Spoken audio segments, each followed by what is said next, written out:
Let's demystify the Microsoft SPLA audit process. It's not a one-day event, it unfolds in phases, and knowing what to expect is key to managing it.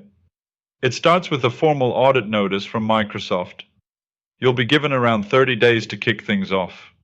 The notice will name the legal entity, audit scope, and the third-party firm assigned to conduct the review. Next comes the data collection phase.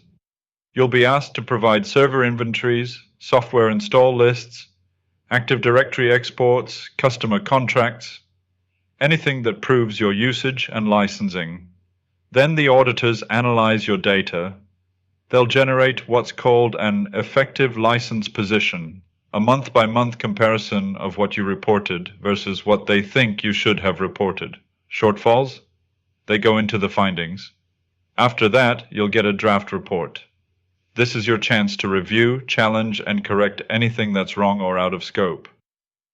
Do not skip this phase. It's where you can influence the outcome. Finally, Microsoft steps in to negotiate the financial resolution.